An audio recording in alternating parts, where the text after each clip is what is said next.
ኢፌክቲቭ ኢፊሺየንት በሆነ መንገድ መለዋወጥ። ይህን ጉዳይ አላህ Subhanahu Wa Ta'ala ለማስረዳት 5 ታሪኮችን ሱረቱል ከህፍ ላይ አንስተዋል። ከአምስቱ መካከል 3ቱን ብቻ ወደ እናንተ አደርሳለሁ። የመጀመሪያው በሁለት ጓደኛሞች መካከል የተደረገ ዲስከሽን የሐሳብ ልውውጥ ነው። መቼም ጓደኛ የሌለው የለም። በጣም በሚገርማችሁ ሁኔታ ግን አንደኛው ሙስሊም ሲሆን ሌላኛው ደግሞ ኮርቶ አላህን የካደ ሰው ነው። ምን አለ? انا اكثر منك مالا واعز نفرا እኔ ካንተ በልጅም በዘርም በገንዘብም እበልጣለሁ። እንዲሁም ይሰውዬ ያታክልት ስፍራዎች ብዙ ጭፍራዎች ብዙ ሀብቶች የነበሩት ودخل جنته وهو ظالم لنفسه قال ما اظن ان تبيد هذه ابدا وما اظن الساعه قائمه ولئن رددت الى ربي لاجدن خيرا منها منقلبا.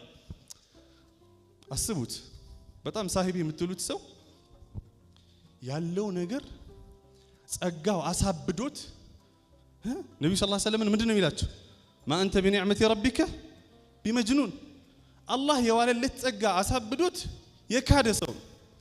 والله በዚህ ጊዜ በጣም የሚገርመኝ ይህ ሳሂቡ አልሰደበውም፣ ድንበር አላለፈበትም፣ አልተቆጣውም፣ اعتزال አላደረገውም፣ አልተነጠለውም። وظل يدعوه اخاه الانسان በሰውነት የሚገናኘውን ወንድሙን ወደ አላህ ለመመለስ ጥረት ያደርግ ጀመር። ለነገሩ ይህ ጉዳይ የሚገርም አይደለም። የሱረቱል ከህፍ መነሻ ላይ እኮ ነብዩ መሐመድ ሰለላሁ ዐለይሂ ወሰለም አላህ ሲያወድሳቸው እንዲህ ነው የሚላቸው فلعلك باخع نفسك على آثارهم إن لم يؤمنوا بهذا الحديث أسفا. አንተ እኮ ህዝቦችህ ይዘላቸው የመጣውን ሰማያዊ ብርሃንን በጥቂት እንኳን በቅንጣት ባለመከተላቸው ከጭንቀትና ከማዘን ብሳት ነፍስህን እንዳታጠፋ ይሰጋልሃል።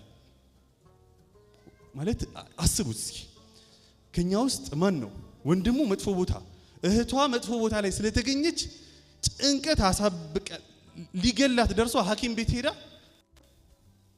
ዶክተሩ ምን ሆነሽ?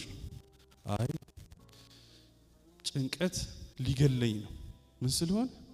ወንድሜ እህቴ መጥፎ ቦታ ላይ ስለተገኙ የተባለ ሰዋል። የወንድሞቻችን የሆነ መጥፎ ቦታ ላይ መገኘት ሊገለን ምን አይነት ዝነት ነው? ታሪኩ ይሄዳል። ነብይ ሙሳና ኸድርን ያነሳል። ነብይ ሙሳና ኸድር የተማሪና ያስተማሪ አይነት ነው ያላቸው።